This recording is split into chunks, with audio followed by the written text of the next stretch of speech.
गरजवंत मराठ्यांचा लढा म्हणायचा आणि सरसकट आरक्षण मागायचं, हा कुठला न्याय? तुम्हाला मग मागासपणाचे का डोहाळे लागले? मागासवर्गीयांच्या पालामध्ये, भटक्यांच्या पालामध्ये बलुतेदारांच्या पंक्तीला का बसायचं? एका बाजूला जाज्वल्य अभिमान, क्षत्रियत्वाची भावना जोपासायची, दुसऱ्या बाजूला म्हणायचं आम्ही मागास आहोत. शासन करती जमात मागास कशी असू शकते? तुम्ही मागास असाल तर मग फॉरवर्ड कोण आहे? उडारलेली कुठली कम्युनिटी आहे या माझ्या महाराष्ट्रामध्ये? तुमचे गरीब 2 एकरावर आले, हा तुमचा गरिबीचा निकष आहे.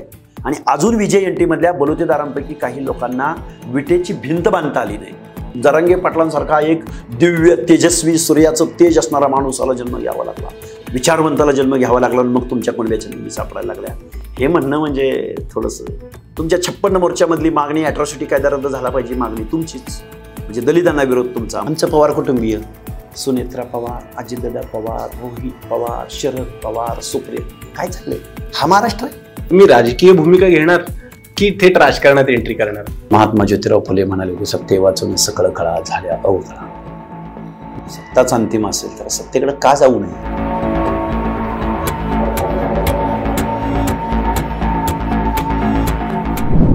नमस्कार, द पॉलिटिक्समध्ये सगळ्यांचं स्वागत.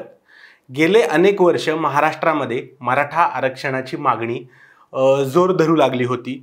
त्याला गेल्या काही वर्षात वेगळं रूप मिळालं. त्याचं नेतृत्व आता सध्या मनोज जरांगे पाटील करतात. त्यांचं असं म्हणणं आहे की मराठा समाजाला कुणबीमधून आरक्षण मिळालं पाहिजे, पण त्यासोबतच त्याला विरोधही होतोय. त्याला विरोध करताना एक आंदोलन समोरून उभं राहिलं. त्याचं नेतृत्व आता लक्ष्मण हाके करतायत. सर, स्वागत आहे आपलं द पॉलिटिक्समध्ये. नमस्कार सर, माझा पहिलाच प्रश्न आहे, मराठा समाज आणि कुणबी समाज हा एकच आहे असं अनेक अभ्यासकांचं म्हणणं आहे. उदाहरण दाखल 2 नावं घेतो. पहिलं अभ्यासक सदानंद मोरेंनी असं मांडलं होतं, आणि दुसरं म्हणजे प्रवीण गायकवाड, ते आमच्या द पॉलिटिक्समध्ये आले होते. त्यांनी असं सांगितलं की मराठा समाज आणि कुणबी समाज एकच आहे. याबद्दल तुमचं काय म्हणणं आहे? मराठा समाज आणि कुणबी समाज एकच आहे असं जर हे विचारवंत मंडळी म्हणत असतील तर मग मंडल आयोग अंमलबजावणीपासून 2022, 23, 24 सालापर्यंत कुणबी यांचा बाय बर्थ, म्हणजे तुम्ही म्हणताय तसं जर कुणबीच असतील मराठे, तर ही मंडल आयोगाच्या बाहेर कसे राहिले? बरं, राहिले ते राहिले, त्यांच्यावर अन्याय केला असं समजू आपण 2 मिनिट, तर मग रूरल असणारा मराठा समाज हा अन्याय सहन करणारा कसा ठरला? साधी प्रश्न आहेत. मी लॉजिकली आणि ॲज पर कॉन्स्टिट्यूशन मी खूप उत्तरं देऊ शकतो याच्यावरती, पण कसे काय एवढे वर्ष बाहेर राहू शकतात? या प्रश्नाचं उत्तर आपल्याला मिळालं पाहिजे. मंडल आयोग जर एवढ्या जातींचा विचार सहानुभूतीपूर्वक किंवा मागासवर्गीयांच्या पॅरामीटर्सप्रमाणे एवढ्या जातींचं इन्क्ल्युजन जर मंडल आयोगामध्ये करत असेल, तर मग असं काय कारण होतं की मराठा कम्युनिटीला त्यांनी त्यामध्ये इन्क्ल्यूड केलं नाही? याचं उत्तर द्यावं या विचारवंत मंडळींनी.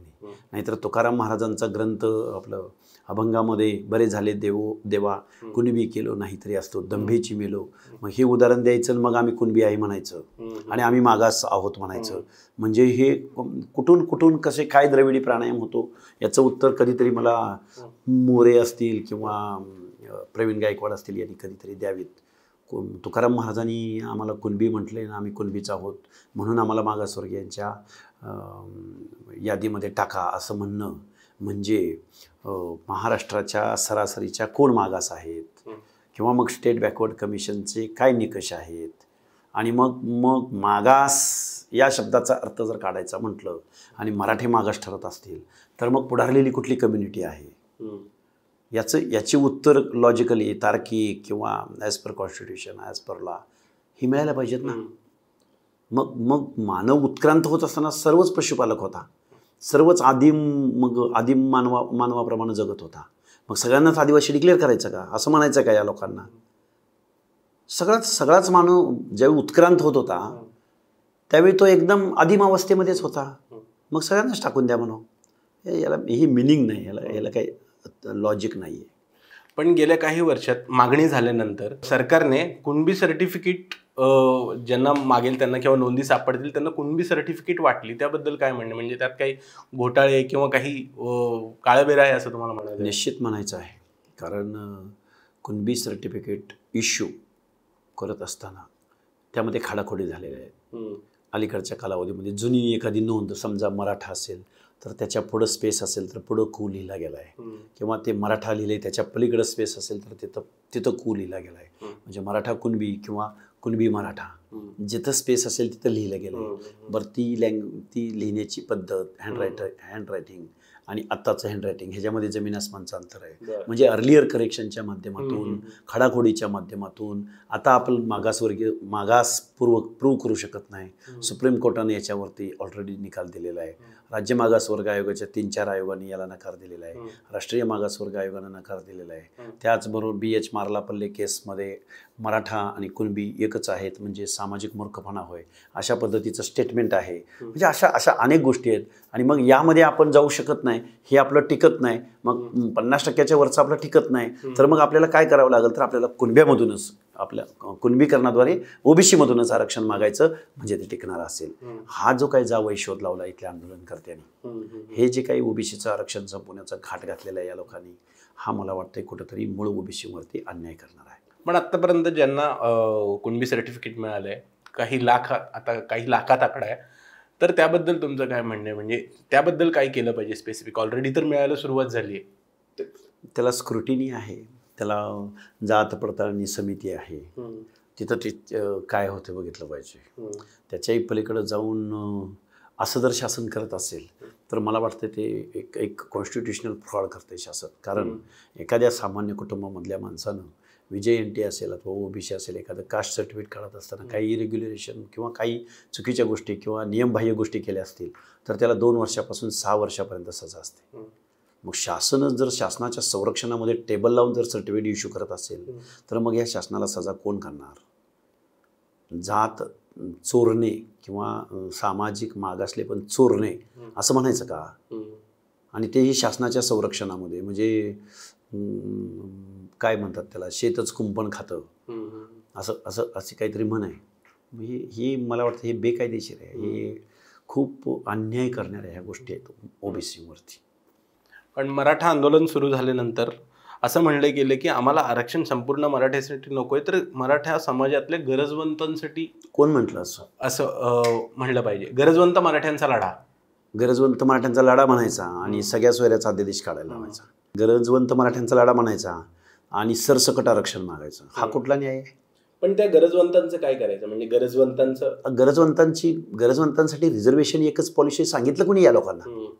आणि OBC आरक्षण म्हणजे लाभाची योजना आहे, रेशन कार्डचं रेशनचं दुकान आहे आणि तिथं गेल्यानंतर आपल्याला रेशन मिळणार आहे, हे कोणी सांगितलं यांना? इथं सोशल असिस्टन्स आहे, सोशल वेलफेअर आहे, इथं शासन बसलं आहे. त्याच्याही पलीकडं जाऊन रिझर्वेशन पॉलिसी आहे, या 3 पॉलिसीज आहेत. त्याच्याही पलीकडं जाऊन आत्ता केंद्रानं घटनादुरुस्ती करून EWS दिलं आहे. ज्यांना खरोखर गरजवंतांचा, गरिबाचा कळवळ आहे ना, आमची पोरं गरीब झालेत किंवा आम्ही रस्त्यावर आलो आहे असं ज्याला म्हणायचं आहे, तो EWS का फॉलो करत नाही? ज्याला काही चॅलेंज नाही, ज्याला संसदेनं घटना दुरुस्ती करून दिलं आहे आणि त्याचा क्वांटम माझ्या महाराष्ट्राचा विचार करायचा म्हणलं तर 8.68% लाभ ऑलरेडी त्या मराठा तरुणांनी घेतला आहे. तुम्हाला मग मागासपणाची का डोहाळे लागलेत?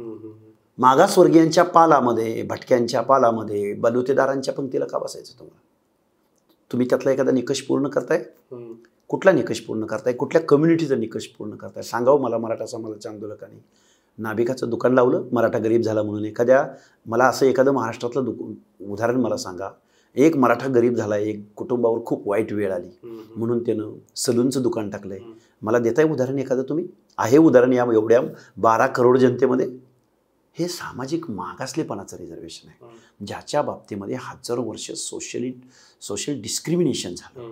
त्या लोकांना या आमच्या स्वतंत्र भारतामध्ये, आमच्या या लोकशाही देशामध्ये, त्यांच्या मनामध्ये त्यांना जी दुय्यम वागणूक दिली गेली, ज्यांच्याकडून आपण सेवा स्वीकारली, त्या लोकांना आपणही समान आहोत, आपल्यातही गुणवत्ता नाही, आपणही या देशाचे नागरिक आहोत, अशी विन विन सिच्युएशन. हे प्रतिनिधित्वासाठी रिझर्वेशन दिलं गेलं आहे. आम्ही या देशाचे नागरिक आहोत, आम्ही कुठं कमी नाही आहोत, आम्हालाही दुय्यम वागणूक दिली जात नाही, यासाठी रिझर्वेशन आहे.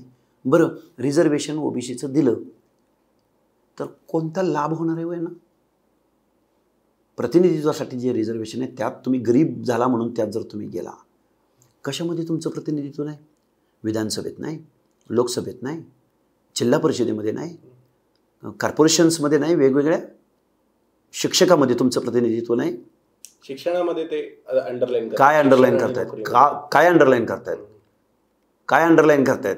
मराठा समाजाच्या लोकसंख्येच्या 3 पट प्रतिनिधित्व क्लास 1, क्लास 2, क्लास 3, क्लास 4 मध्ये मराठा कम्युनिटीचं आहे. जो रूलर आहे, ज्यांच्या शिक्षण संस्था आहेत, पावणे रावळे सगळे तिथं प्राध्यापकापासून प्रिन्सिपल पर्यंत आहेत. SC STचं रिझर्वेशन सोडलं तर आजही माझ्या या महाराष्ट्रामध्ये ओबीसीच्या बिंदू नियमावली म्हणजे रोस्टर पूर्ण केला जात नाही. SCच्या जागा भरल्या जातात, पण एसटीचा व्हॅक्यूम आजही भरला जात नाही. विजय NTचा व्हॅक्यूम आजही भरला जात नाही. एखादा NT प्रवर्गातला एखादा जर उमेदवार जर इंटरव्ह्यूला आला असेल, त्याला पळवून लावलं जातं, त्याला प्रेमाशीच्या आतमध्ये येऊ दिलं जात नाही. मग ती बीला येते, बीचा आला असेल तर त्या बीच्या माणसाला एकदम अशी वागणूक दिली जाते, आणि मग Cचा माणूस, Dचा माणूस किंवा अजून कुठला माणूस मग ॲब्सेंटी दाखवून पैसे घेऊन काय चाललंय या महाराष्ट्रामध्ये? भयंकर आहे जे काय घडतंय ते. त्यामुळे हे असे कोण दावे करत असतील तर त्यांना घेऊन या माझ्यासमोर. मला EWS बद्दल विचारायचं आहे की तुम्ही EWS मधून आर्थिकदृष्ट्या मागास असलेल्यांनी फायदा घेतला पाहिजे, पण असं आर्ग्युमेंट येते की EWS हे काय फक्त ठराविक जातीसाठी नाही. तुम्ही जे 8.5% म्हणले ते 8.5% रेशो कमी जास्त येऊ शकतो की इतर जातीचे पण फायदा घेऊ शकतात, असं एक आर्ग्युमेंट आहे. आरक्षण एका जातीसाठी असतं असं कोणी सांगितलं तुम्हाला? ओबीसी आरक्षण एका जातीसाठी आहे? जातीवरती आरक्षण दिलं जातं, रिझर्वेशन पॉलिसी ठरवली जाते, हे कुणी सांगितलं या लोकांना? आणि कोण आर्ग्युमेंट करतंय असं? त्यांना घेऊन या इकडं माझ्यासमोर. प्रवर्गासाठी आरक्षण दिलं जातं. शेड्यूल कास्ट, शेड्यूल ट्राईब्स, विजय NT, OBC, SBC, प्रवर्गासाठी रिझर्वेशन दिलं जातं, जातीसाठी नाही. जात अलाउच करत नाही कॉन्स्टिट्यूशन. त्यामुळे कोण जातीच्या बेसवर कोण आरक्षण मागत असेल तर ते मागणीच मुळात चुकीची आहे, घटनाविरोधी आहे. तुमचं काय सोल्युशन आहे यावर? सोल्युशन काय? माझ्या मराठा बांधवांना माझं सांगणं आहे की तुम्हाला जे कोणी सांगितलं आहे की OBC आरक्षण मिळाल्यानंतर आपला लाभ होणार आहे, आपल्याला नोकऱ्या लागणार आहेत, हे सांगितलं आहे कोणी या लोकांना? आणि OBC आरक्षणामुळं तुमच्यावर ही वेळ आली. जरांगेसारख्या ज्याची सुमार बुद्धिमत्ता आहे, ज्याला संविधान माहीत नाही, ज्याला कायदे कानून माहीत नाहीत, ज्याला ह्या महाराष्ट्रातल्या 12 करोड जनतेचा प्रत्येकाचा हक्क आणि अधिकार माहीत नाही, त्याला गिव्ह अँड टेक रिस्पेक्ट माहिती नाही, तो माणूस म्हणतो की आम्हाला नाही तर कोणालाच नाही, किंवा आम्ही छत्तीवर बसून घेईन. हा मराठा आहे. एका बाजूला जाज्वल्य अभिमान, क्षत्रियत्वाची भावना जोपासायची, आणि दुसऱ्या बाजूला म्हणायचं आम्ही मागास आहोत आणि आम्हाला मागासवर्गीयमधून. हा एव्हिडन्स वाटत नाही? हा एव्हिडन्स नाही होऊ शकत? सुप्रीम कोर्टाच्या समोर हा एव्हिडन्स मांडला तर काय म्हणेल सुप्रीम कोर्ट? दिले ऑलरेडी 600-650 पानाचं जजमेंट. शासन करती जमात मागास कशी असू शकते? तिथंच ते फेल ठरतात. त्यामुळे हे महाराष्ट्रात जे काही सुरू आहे ना आता, हे मला वाटतं चळवळीचं नेतृत्व खूप विचारशील असावं. त्याचं नॉलेज, त्याचे डेप्थ, त्याचं डिवोशन, डिटर्मिनेशन, ह्या गोष्टी, चळवळीचा म्होरक्या कोण आहे किंवा चळवळीचा नेता कोण आहे, त्यावर त्या चळवळीचं, त्या चळवळीच्या मागणीचं यश अपयश अवलंबून असतं. त्याला जर डेप्थच नसेल, प्रत्येक आंदोलनाला जर त्याची भूमिका बदलत असेल, तुम्हाला कसा रिझल्ट भेटेल? आणि गव्हर्नमेंट तुम्ही किती U-टर्न घेताय, गव्हर्नमेंटला तेच पाहिजे. त्यामुळं गरिबी असू शकते, बेरोजगारी असू शकते, त्याच्यावर OBCचं आरक्षणामुळे ह्या का OBC आरक्षण ज्यांना भेटलंय त्या OBC मधल्या प्रवर्गाने तुमचे 5-50 कारखान्यावर काही कब्जा बिब्जा केला का? ज्यांना OBC रिझर्वेशन भेटलंय त्यांनी तुमच्या 5-50 विधानसभावर कब्जा केला का? मक्तेदारी केली का? अशी कुठली OBC मधली कम्युनिटी आहे की ज्या कम्युनिटीनं तुमच्या बरोबरीनं हर्डल्स तुमच्या बरोबर घेतलेत? सांगू शकतात? तुम्ही कसे मागास? आणि मग तुम्ही मागास असाल तर मग फॉरवर्ड कोण आहे? पुढारलेली कुठली कम्युनिटी आहे या माझ्या महाराष्ट्रामध्ये? तर यांनी सांगावं पुढे येऊन. का फॅक्ट अँड फॅक्च्युअल पासून दूर पडताय? तुम्ही कास्ट वाईज सेन्सस करत नाही, तुम्ही इम्पेरिकल डेटा कलेक्ट करत नाही. या महाराष्ट्राच्या समाज व्यवस्थेमधल्या शिक्षणाचं गळतीचं प्रमाण कुठल्या कम्युनिटीमधलं आहे या फॅक्टरवरती तुम्ही यायला तयार नाही. कुणाच्या महिला शारीरिक श्रमाचं काम करतात यावरती तुम्ही ब्रशब्द काढायला तयार नाही. महाराष्ट्राच्या विधानसभेमध्ये 288 पैकी सरासरी 160 ते 180 आमदार एका कम्युनिटीचे निवडून येतात.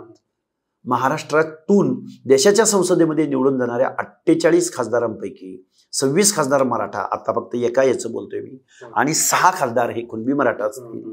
तर तुम्ही मागास कसे असू शकता?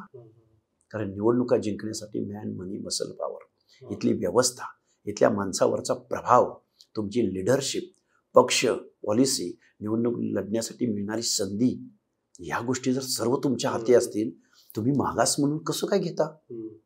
ह्या प्रश्नाची उत्तर द्यावीत कोणीतरी पुढे येऊन. मला राजकीय प्रतिनिधित्वाबद्दल विचारायचं आहे. एक आकडेवारी अशी आहे, देशभरातली आधी सांगतो, की मागच्या वेळी म्हणजे 2019ला ओबीसी खासदारांची संख्या 22.5% अशी काहीतरी होती आणि ती आता गेल्या 5 वर्षानंतर ती थोडीशी वाढली आणि 25.8 किंवा 25च्या आसपास आली आहे. आणि महाराष्ट्रामध्येही त्याची संख्या किंचित वाढली आणि 9 खासदार ओबीसी झालेत. म्हणजे हे रिप्रेझेंटेशन, हे पण ओबीसी समाज पण कुठेतरी थोडा पुढे जातोय. नाही, महाराष्ट्रातलं ओबीसीचं जे काही नेतृत्व असेल, त्या नेतृत्वाचा आणि ओबीसी चळवळीचा, ओबीसीच्या लोकांच्या हक्काने अधिकारांच्या मागण्याचा सुतराम संबंध नाही. मी नावं घेऊन बोलायला मला आवडेल. आमचे कोल्हे, काय ओबीसीचं माहिती आहे त्यांना? कुठली मागणी केली त्यांनी, कुठं युक्तिवाद केला त्यांनी, कुठल्या चळवळीमध्ये उभे राहिले, कुठं ठामपणे भूमिका घेतली? बरं, आमचे बाळ्यामामा म्हात्रे, ते ओबीसीमधून येतात. काय त्या बाळ्यामामा म्हात्रेंना ओबीसी म्हणजे काय माहीत असेल? पक्षाच्या अजेंड्यावर निवडून जाणाऱ्या लोकांचं आणि ओबीसी चळवळीचा काही संबंध नाही. मग तुम्ही उद्या म्हणाल की पंतप्रधान पण ओबीसीचे आहेत. काय संबंध त्या ओबीसीच्या चळवळीचा, मुवमेंटचा, जातनिहाय जनगणनेचा, बजेटरी तरतुदीचा? ते ओबीसी नको आहेत आम्हाला. पण पॉलिटिकली हळूहळू रिप्रेझेंटेशन मिळतंय. म्हणजे हे पॉलिटिकली रिप्रेझेंटेशन कायद्याच्या सभागृहामधलं नथिंग आहे.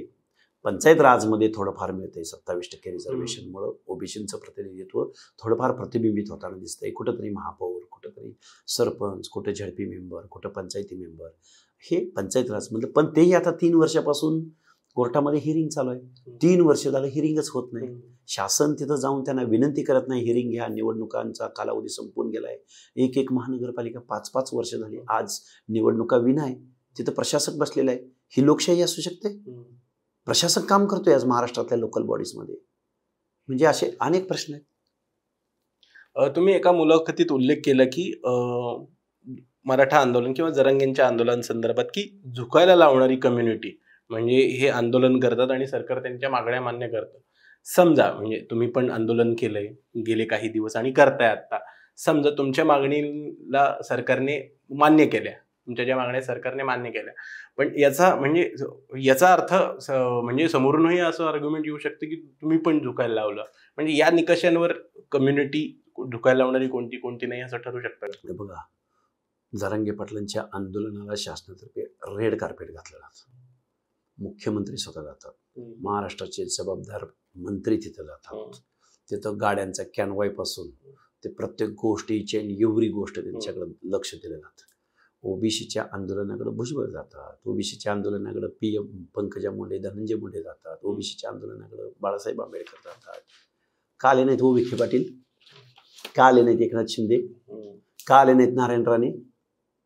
का आले नाहीत शरदचंद्रजी पवार? जरांगेंच्या आंदोलनाला 2ऱ्या-3ऱ्या दिवशी ऑन दी स्पॉट तिथं जाऊन हजर राहणार आहे. का? शरदचंद्रजी पवार लोकनेते म्हणून घेतात स्वतःला. मंडल आयोग इम्प्लिमेंटचं मी लागू केला असं काहीतरी त्यांचा दावा असतो त्यांच्या कार्यकर्त्यांचा. किंवा पुरोगामी नेता तुम्ही म्हणून घेता, उठसूट फुले शाहू आंबेडकरांची भाषा घेता. तुमच्या 10 खासदारावर नजर फिरवा शरदचंद्रजी पवारांच्या. म्हणजे कधी काळी उमेदीच्या काळामध्ये पुरोगामी असणारे शरदचंद्रजी पवार 2024ला ओबीसीच्या आरक्षणासंदर्भात चुप्पी साधून आहेत. ब्र शब्द बोलायला तयार नाहीत. म्हणजे निवडणुका जिंकण्याचं मेकॅनिझम फक्त तुमच्या डोक्यामध्ये आहे. पण महाराष्ट्रातल्या 18 पगड जातींचं, बलुतेदारांचं, आलोतेदारांचं, भटक्या विमुक्त जाती जमातींचं त्यांचं अंतकरण तुम्ही समजून घ्यायला तयार नाही. आजही इथल्या या महाराष्ट्रातल्या समाज व्यवस्थेमध्ये नाथपंथी डवरी गोसावीला आजही घर उपलब्ध होत नाही. आजही तो जमिनीशी समांतर पालात आहे.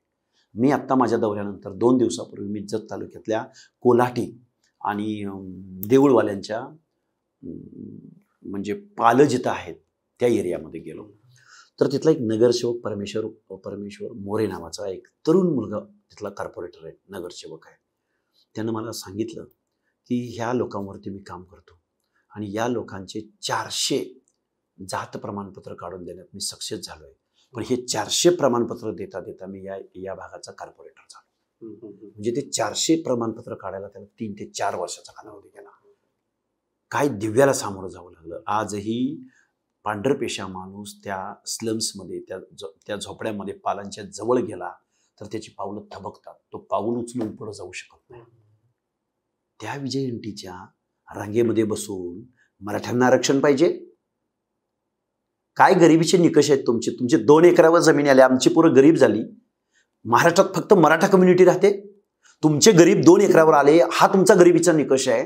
आणि अजून विजयंतीमधल्या बलुतेदारांपैकी काही लोकांना 10 बाय 10च्या घराच्या बाहेर स्लमच्या घरधारणा करता आली नाही, त्याला विटेची भिंत बांधता आली नाही. त्या गरीबाचे पॅरामीटर्स कुणाबरोबर काउंट करायचे, कुणाबरोबर तुलना करायची? मागास ही आमची सरासरी सीमारेषा आहे, ही आमची लाईन आहे आमच्या महाराष्ट्राच्या GDPची, विकासाची, महिलांच्या विकासाची, एज्युकेशनची. त्या लाईनच्या जो खूप मागं पिछडलाय त्या लोकांना रिझर्वेशन पॉलिसी आहे. तोही सामाजिकदृष्ट्या पिछडलाय, त्याला रिझर्वेशन पॉलिसी आहे. आणि मग मराठा पिछडला गेला असेल तर त्याच्या पुढच्या कुठल्या 10-12 कम्युनिटी आहेत की त्या कम्युनिटींच्या पुढारलेपणामुळं, त्यांच्या मक्तेदारीमुळं, त्यांच्या डॉमिनंट भूमिकेमुळं मराठा समाजावर पिछडे होण्याची वेळ आली. याचं उत्तर जे म्हणतात ना कुणबी आणि असं मोरे साहेब, आमचे प्रवीणदादा गायकवाड साहेब, त्यांनी येऊन सांगावं माझ्यासमोर. प्रवीणदादा गायकवाडनी सांगावं, अरे इतिहासामधला एक दाखला दिला म्हणजे तुम्ही मागास होता काय? कारखाने कुणाचे पेटवायचे, धुराडी कुणाची पेटवायची? 200 कारखाने, 225 कारखाने आहेत खाजगी आणि सहकारी. कुणाच्या मालकीचे आहेत? महाराष्ट्रातल्या DCC बँका आहेत. कधी त्या DCC बँकांचा चेअरमन ओबीसी मधला एखादा माणूस झालाय का? एखाद्या नाभिकाला, एखाद्या सुताराला, एखाद्या लोहाराला, एखाद्या परिटाला, एखाद्या गावगाड्यातल्या बेरड रामुशाला DCC बँकेनं 1 कोटीचं कर्ज दिलंय. या महाराष्ट्रामधली 4-5 उदाहरणं असतील तर त्यांनी येऊन सांगावं आम्ही गरीब झालोय म्हणून. या प्रश्नाची उत्तरं द्यावीत प्रवीण गायकवाड किंवा मोरे या लोकांनी, या प्रश्नाची उत्तरं द्यावीत. माळी आणि धनगरांनी आणि वंजाऱ्यांनी ओबीसींचं खूप खाल्लंय म्हणणाऱ्यांनी, धनगराचा आजही देशाच्या संसदेमध्ये 1 खासदार निवडून जाऊ शकत नाही. लोकसंख्या 2 नंबरला, गावच्या गाव, तालुक्याच्या तालुके, जिल्ह्याचे जिल्हे.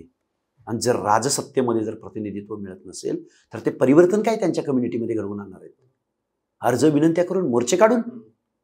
जोपर्यंत तुम्ही रूलर बनत नाही, जोपर्यंत तुम्ही निर्णय प्रक्रियेमध्ये जात नाही, जोपर्यंत तुम्हाला प्रशासन सलाम करत नाही, तोपर्यंत त्या कॉमन मॅन ज्याच्याकडून तुमच्या अपेक्षा आहेत त्या माणसांच्या तुम्ही मागण्या कशा पूर्ण करू शकता?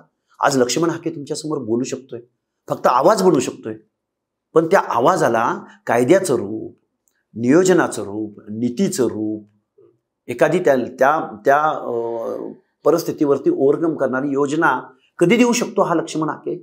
ज्यावेळी तो त्या निर्णय प्रक्रियेमध्ये जातो, ज्यावेळी तो हाऊसमध्ये जातो, ज्यावेळी त्या तिजोरीमधल्या पैशाचा प्रेफरन्स ठरवायचा आहे, कुणाला किती टक्के द्यायचे आहेत, कुणाला किती टक्के द्यायचे आहेत आणि त्यामधला प्रेफरन्स कुणाला दिला गेला पाहिजे हे ठरवण्याचा अधिकार मला पोचला तर मी परिवर्तन करू शकतो ना.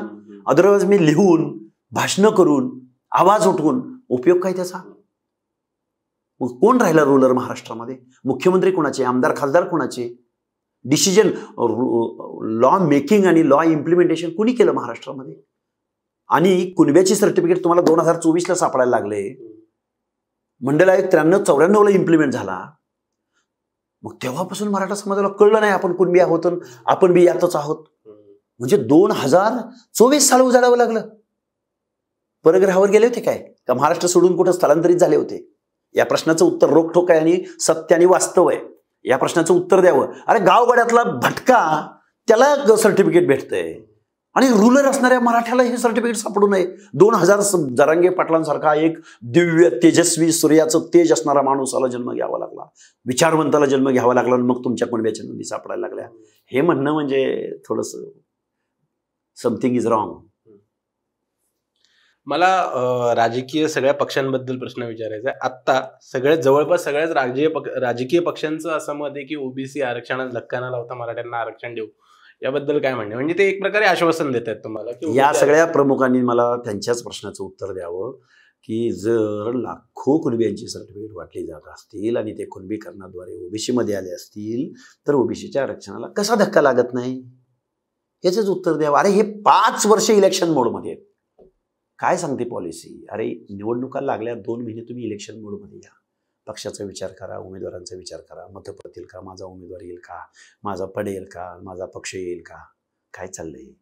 सामाजिक न्यायाचं धोरण, मागासवर्गीयांचं धोरण, भटक्या विमुक्तांचं धोरण, महिला शारीरिक श्रमाचं काम करतायत त्यांचं धोरण ठरविण्यासाठी तुम्हाला निवडून दिलंय आणि तुम्ही येऊन जाऊन निवडणुका जिंकण्याचा आणि निवडणुकांचं टेक्निक आणि मेकॅनिझमचा विचार करता तुम्ही.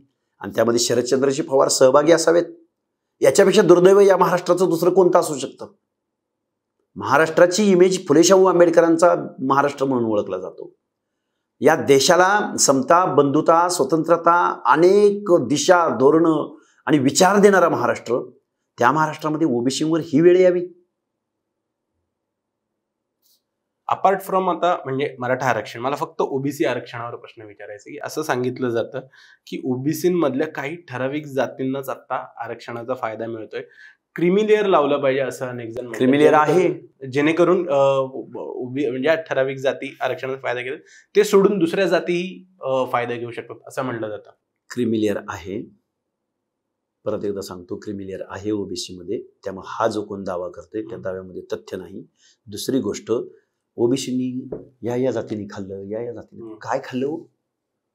महाराष्ट्राच्या बजेटमध्ये आजपर्यंतची सगळी बजेट काढायची, 50 ते 60% क्वांटम असणाऱ्या ओबीसीच्या वाट्याला 0.4%, 0.5%, 0.6% सामाजिक न्यायाच्या योजनेसाठी बजेटरी तरतूद आहे. किती टक्के? उन्हापुरा 1% बजेट. काय खाल्लं असेल माळ्यांनी, काय खाल्लं असेल धनगरांनी, काय खाल्लं असेल वंजारी? खाल्ला असेल तर किती कारखाने ओबीसीचे, किती बँका आहेत, किती शिक्षण संस्था आहेत, सांगू शकेल का कोण? म्हणून इम्पेरिकल डेटा कलेक्ट करा ना, कळू द्या ना कुणाची सामाजिक स्थितीगती काय आहे ती. होऊ द्या, दूध का दूध और पाणी का पाणी. का दूर पळत आहे? मी आयोगाचा सदस्य होतो, 450 कोटीचं बजेट दिलं होतं, 1.5 वर्षाचा टेन्युअर दिला होता. एवढ्या कालावधीमध्ये आम्ही महाराष्ट्राची स्थितीगती, जी स्वातंत्र्यपूर्व कालखंडामध्ये अशा पद्धतीचं एक्झर्शन झालं होतं, ते करायची संधी यापूर्वी महाराष्ट्राला आली होती. सुप्रीम कोर्टानं तसा जजमेंट दिलेलं होतं. तरीसुद्धा या फुले शाहू आंबेडकरांच्या महाराष्ट्रानं या सत्यापासून दूर पळ काढला. कारण त्यांना माहिती आहे या सगळ्या एक्झर्शनमध्ये आपण कुठंच टिकत नाही. एक काळ असा होता, ब्राह्मणेतर चळवळ या महाराष्ट्रानं बघितली. ब्राह्मण आपला शत्रू आहे म्हणून सगळ्या बहुजनांना एका टेंट खाली घेण्याचा प्रयत्न कुणी केला? इथल्या मराठ्यांनी केला. मग आज मराठेतर चळवळ जर निर्माण होणार असेल महाराष्ट्रात, होऊ शकतं असं? सगळी पदं तुमच्या हाताखाली, सगळ्या पदावरती तुम्ही, आणि परत तुम्ही म्हणताय आम्हीच मागासवर्ग. म्हणजे अनऑर्गनायझेड ओबीसीना काहीच कळत नाही असं यांना म्हणायचंय का? आणि फक्त मराठाच कम्युनिटी महाराष्ट्रात राहते असं म्हणायचंय का? आमचे जरांगे पाटील म्हणतात धनगर आणि आम्ही भाऊ, गावात आमच्यात आणि त्यांच्यात कुठलाच वाद नाही, आणि मग ते येवल्यावाल्यानं भांडण लावलंय आणि त्या अमक्यानं भांडण लावलंय. काय बोलताय तुम्ही? अरे ज्यांचे हक्क आणि अधिकारांच्या झोपड्यामध्ये तुम्ही घुसताय, त्यांचं घर उद्ध्वस्त करताय आणि म्हणताय आम्ही भाऊ. धनगरांची पोरं उपोषणाला बसली, तिथं जाऊन म्हणताय की एसटीची लढाई आम्ही लढू, किंवा लक्ष्मण हाकेनं एसटीची लढाई लढली असती तर आतापर्यंत एसटी मिळाली असती. तुम्हाला एसटीच्या आरक्षणाचा पुळका येतो. तोच महादेव जानकर परभणीमध्ये निवडणुकीला उभा होता, त्याला पराभूत करण्यासाठी तुम्ही रात्रंदिवस बैठका घेता. ही कोणती रणनीती आहे? वंजारी आमचा भाऊ, आमचं त्यांचं भांडण नाही, त्याच पंकजांना पराभूत करणं. बरं जाऊ द्या, पंकजा मुंडे बी सोडा आणि महादेव जानकर बी सोडा. छत्रपती संभाजीनगरमध्ये चंद्रकांत खैरेंचा पराभव होण्याचं काय कारण? म्हणजे तुमची वर्चस्वाची लढाई आहे. या महाराष्ट्रामध्ये आजपर्यंत मुस्लिमांना विरोध तुमचाच. तुमच्या 56 मोर्चामधली मागणी अॅट्रॉसिटी कायदा रद्द झाला पाहिजे मागणी तुमचीच. म्हणजे दलितांना विरोध तुमचा, मुस्लिमांना विरोध तुमचा. काल विशाळगडावर काय घडलं तुम्हाला माहिती आहे? त्याच्याही पलीकडे जाऊन ओबीसींना विरोध तुमचाच. हा महाराष्ट्र असू शकतो, असा महाराष्ट्र असू शकतो. आम्ही ओबीसींना सांगू, आम्ही पोलराईट करू ओबीसींना. आमचे हक्क आणि अधिकार वाचवण्यात, आमचे आणि हक्क अधिकार कोणाच्या डोळ्यावर येत असतील, आम्हाला सुद्धा पोलराईट व्हावं लागेल. आमची संख्या 50% जास्त आहे. त्यामुळे निवडणुकीचेच गणित कुणाला कळत असेल तर आम्ही सुद्धा निवडणुकामध्ये एकत्र येण्याची प्रोग्राम सुरू करू.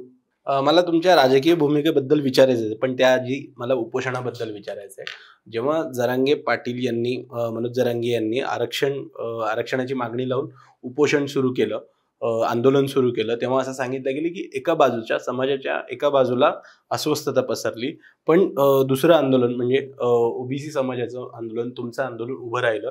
तेव्हा असं सांगितलं गेलं की आता दुसऱ्या बाजूलाही अस्वस्थता पसरलेली आहे आणि एक समाजाची वीण ती उसवत चालली आहे, असं अनेक अभ्यासकांचं किंवा विचारवंतांचं म्हणणं होतं. तर माझा प्रश्न असा आहे की तुमची मागणी मान्य करून घेण्यासाठी किंवा तुमची मागणी करण्यासाठी उपोषण हा एकच उपाय होता का, किंवा दुसऱ्या कुठल्या मार्गाने तुम्ही तुमची मागणी नसता मांडू शकला का? उपोषण आणि उपोषणाच्या मार्गानं महात्मा गांधींनी या देशाला स्वातंत्र्य मिळवून दिलंय. उपोषणाचा मार्ग चुकीचा आहे लोकशाहीमध्ये असं मी म्हणणार नाही, पण उपोषणाच्या मार्गानं तुम्ही घटनात्मक कायदेशीर मागणी करा ना. जी गोष्ट कधीच होणार नाही, ज्या गोष्टीवर सुप्रीम कोर्टाचं जजमेंट आहे, ज्या गोष्टीवर ज्यांना स्वायत्त असा अधिकार किंवा संविधानिक अधिकार ज्या स्टेट बॅकवर्ड कमिशनला दिलाय, त्या स्टेट बॅकवर्ड कमिशनच्या ऑब्झर्वेशनला तुम्ही जर विरोध करणार असाल, जी गोष्ट कधीच होणार नाही कायदेशीररित्या, ती गोष्ट तुम्ही करणार असाल आणि एक राळ उठवून देणार असाल. तुम्ही काय म्हणाले मगाशी, काय विण उसवली, बीडमधली घरं कुणी जाळली हो पहिल्यांदा? त्यावेळी ओबीसीची आंदोलनं होती का महाराष्ट्रामध्ये? होती का? कालानुक्रम पहा ना, तुम्ही कसे वागलात, कसे बोललात, काय काय केलं तुम्ही. लोकप्रतिनिधींची घरं तुम्ही जाळली, त्यावेळी आम्ही रस्त्यावर होतो का? त्यामुळं अशांतता कुणी निर्माण केली आणि शांतता रॅली कोण काढतंय? हा चोराच्या उलट्या बोंबा नाहीत का? तुम्ही एका मुलाखतीत उल्लेख केला की माझं गाव अंतरवाली सराटीपासून 360 किलोमीटर लांब होतं, मला आंदोलनासाठी 360 किलोमीटर तुम्ही आलात. तर प्रश्न असा पडला मला की अंतरवाली सराटीमध्येच का उपोषण? म्हणजे तुम्ही याच्या अगोदर ओबीसीची 2 आंदोलनं झाली. जरांगे पाटलांचे किती आंदोलन झाले तुम्हाला संख्या माहिती आहे, पण सावित्रीमाईंच्या जन्मगावी नायगावला एक आदेश जमदाडे नावाचा तरुण उपोषणाला बसला होता. तिथला साधा लोकप्रतिनिधी सुद्धा ओबीसीकडे गेला नाही, ओबीसीच्या आंदोलनाकडे फिरकला नाही, साधा आमदार. त्याच वेळी भगवानगडाच्या पायथ्याला कीर्तने नावाचा तरुण बसला होता, तिथं सुद्धा तिथला लोकलचा प्रतिनिधी गेला नाही. म्हणजे ओबीसी सवतीची लेकर आहेत का? ओबीसी नागरिक नाही तिथले. इकडे रेड कार्पेट घालता तुम्ही आणि इकडे तुम्ही फिरकत सुद्धा नाही. मतदानाचा अधिकार काढून घेतला की काय ओबीसींचा? का असं का पाहतायत? 12 करोड जनतेचे मुख्यमंत्री आहेत ना. स्वजातीय आंदोलनांना रेड कार्पेट, तानाजी सावंत नावाचा मंत्री तिथं जातो आणि मी मराठा म्हणून इथं आलोय, राजीनामा देन मग जाणार तिथं. राजीनामा देऊन जाऊ शकतो ना, राजीनामा कर ना, डिक्लेअर माझा राजीनामा माझ्या समाजासाठी, आणि भांड ना कर मुवमेंट उभी. अरे काय चाललंय? तुम्ही शपथा घेताय, गोपनीयतेच्या शपथा घेताय, हितसंबंधाच्या शपथा घेताय आणि बेकायदेशीर कृत्य करताय. हे शोभतं का? लहान मुलांसारखं वागणूक नाहीये काही. अशी एक तुमच्यावर टीका केली जाते किंवा कुजबूज असते, चर्चा असते की तुमचं आंदोलन हे ठाकरे गट पुरस्कृत आहे. त्याबद्दल तुम्ही काय म्हणता? आज तर नवीनच ऐकलं मी महायुती पुरस्कृत असं ऐकलंय किंवा आरोप झालेत माझ्यावर, पण आज तुम्ही ठाकरे गट पुरस्कृत असं म्हणताय. बघा, त्यांना काय लक्ष्मण हाके एकटाच सापडला का? दुसरा कोण कार्यकर्ता सापडला नाही त्यांना? ज्यांनी कोणी मला पुरस्कृत केलंय, कोण म्हणतात छगन भुजबळांनी केलंय, कोण म्हणतात एक लक्ष्मण हाके एकच माणूस होता काय, आणि तोही इकडं पार 368 किलोमीटर सांगोला तालुक्यातला. गेली अनेक वर्ष या महाराष्ट्रामध्ये मी छोट्या छोट्या छोट्या छोट्या भटक्यांच्या ओबीसीच्या पालावरती गेलो. म्हणजे 150पेक्षा जास्त माझे आर्टिकल आहेत. मी कोरोना कालावधीमध्ये बीबीसीनं माझी मुलाखत केलेली आहे की आपल्या या खडी मशीन चौकामधल्या खडक लक्ष्मीवाल्यांच्या पालावरती दिवसभर आम्ही तिथं थांबलेलो आहे.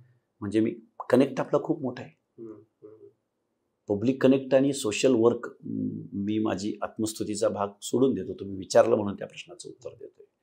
या महाराष्ट्रामधला कुठल्या पॉकेटमध्ये मेडंग्या जोशी कुठं राहतो, नाथपंथी डोरे गोसावीचं पॉकेट कुठं आहे, मुंबईमधल्या शहरामध्ये त्याची पॉकेट कुठं आहेत, आणि ग्रामीण भागातल्या कुठल्या गावामध्ये त्याचं मूळ दाखवलं जातं, किंवा जोशी असेल किंवा गावगाड्यातला बलुतेदार असेल, अलुतादार असेल, सुतारा असेल, गाडी लोहार असेल, घिसाडी असेल, कुठलाही बेरड बेडर रामोशी असेल, त्याची सोशल काय म्हणजे त्याच्या बाबतीत काय म्हणून बघितलं जातं, लभान असेल, लमान असेल, बंजारा असेल, त्या बंजारांच्या घराची काय परिस्थिती आहे, बंजारामधल्या महिला काय काम करतात, वंजारी समाज 10% तुम्हाला एवढा तो फॉरवर्ड वाटतो, 10% एवढा वंजारी फॉरवर्ड वाटतो, पण 90% लोक ऊसाचे ज्यावेळी कारखान्यांची इकडे धोराडे पेटतात त्यावेळी सगळा वंजारी बायका पोरा सहित त्या बैलगाड्या घेऊन, त्यांचे ट्रॅक्टर घेऊन तो ऊसतोडीच्या त्या इरिगेटेड भागामध्ये जाऊन तो रात्रंदिवस काम करताना दिसून येतो. हे कोणीही पाहत नाही, हे कोणालाही दिसत नाही.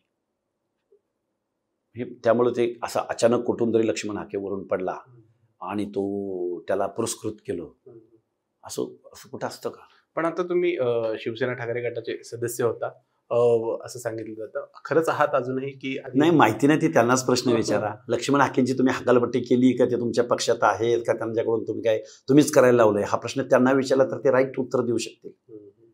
त्यामुळं सुषमा अंधारे वगैरे त्यांचे फेवरेट आहे, त्यामुळे ते त्यांना विचारा कधीतरी प्रश्न, मला विचारण्यापेक्षा.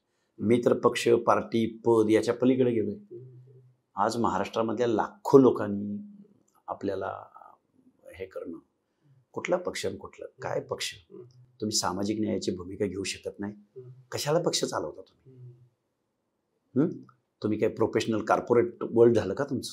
निवडणुका जिंकणारी माणसं, मग मटकावाला असो, गुटखावाला असो, त्याला त्या प्रियांबलचे 2 शब्द माहीत नसो, आणि त्यांच्याकडून तुम्ही कायदे बनवून घेता. खेद व्यक्त करावं असं वाटतं मला महाराष्ट्रातल्या या सगळ्या पक्षांच्या प्रमुखावरती, इन्क्लुडिंग शरद पवार. राज्य मागासवर्गीय आयोग, त्याचे तुम्ही सदस्य होता आणि तुम्ही राजीनामा दिला, त्याची नेमकी गोष्ट काय आहे, काय असं घडलं म्हणून राज्य मागासवर्ग आयोग, ज्याचा दर्जा मुंबई हायकोर्टाची दिवाणी अधिकार झाला आहे, राज्य मागासवर्ग आयोगाच्या सदस्याला मुख्यमंत्र्याच्या सचिवाचा दर्जा आहे. पण हे सगळं टूथलेस आहे. मी ज्यावेळी 2-3 वर्ष काम करत होतो, मी माझ्या पदरच्या पैशानं मी या सगळ्या भटक्या विमुक्तांच्या लोकांना गाठीभेटी दिल्या, मी काही संशोधनं लिहिली, मी काही आर्टिकल्स लिहिले, पण ते पब्लिश सुद्धा राज्य मागासवर्ग आयोगाला असा एकही निधी नाही की त्याच्याद्वारे मी ते पब्लिश करू शकतो. काय राज्य मागासवर्ग, किती त्याला किंमत मिळते? त्या राज्य मागासवर्ग आयोगाला तुमच्या म्हणण्याप्रमाणे ऐकलं नाही तर त्याला काढून टाकलं जातं. त्याला त्याचं म्हणणं मांडायला पुरेसा वेळ तुम्ही देत नाही. लोकशाही आहे काही? म्हणजे एखाद्या कोर्टामध्ये आपल्याला केस चालवायचे तर तो जज बदलायचा आणि मग केस चालवायचे ना, आपला ऐकण्यातला जज आणायचा. एवढं तुम्ही न्यायव्यवस्थेशी पण एवढी प्रतारणा करताय? या प्रश्नाची उत्तर द्यावीत महाराष्ट्राला मुख्यमंत्री. मग अशी तुम्ही तुमच्या म्हणजे राजकीय भूमिका घेऊ असं तुम्ही उल्लेख केला, मला त्याबद्दलच विचारायचंय. इथून पुढे तुमची काही राजकीय भूमिका असेल का, किंवा काय घेणार, काय असेल तुमची राजकीय भूमिका, काय असेल? आता सध्या आमचे हक्क आणि अधिकार कसे टिकतील यावर आम्ही कॉन्सन्ट्रेट केलंय. पण राजसत्ता अंतिम आहे. महात्मा ज्योतिराव फुले म्हणाले होते, सत्ते वाचून सकळ कळा झाल्या अवकळा. सत्ताच अंतिम असेल तर सत्तेकडे का जाऊ नये? का एखाद्या धनगराच्या पोराने खासदार होऊ नये? का एखाद्या ओबीसीच्या पोरानं महाराष्ट्राचा मुख्यमंत्री होऊ नये? यूपीचा मुख्यमंत्री होऊ शकतो, बिहारचा होऊ शकतो, तमिळनाडूचा होऊ शकतो. मग फुले शाहू आंबेडकरांच्या महाराष्ट्रामधल्या एखाद्या ओबीसी मधल्या एखाद्या पोरानं महाराष्ट्राचा मुख्यमंत्री का होऊ नये? एकाच घरात रिपीट अगेन अँड अगेन, एका घरात 5 माणसं पदावर 1 टाइम असावीत. लांछनास्पद नाही? मोहिते पाटील, सांगू त्यांचं, मोहिते पाटलांचं. विजयदादा उपमुख्यमंत्री, आमदार, खासदार. प्रतापसिंह मोहिते पाटील आमदार, खासदार, मंत्री.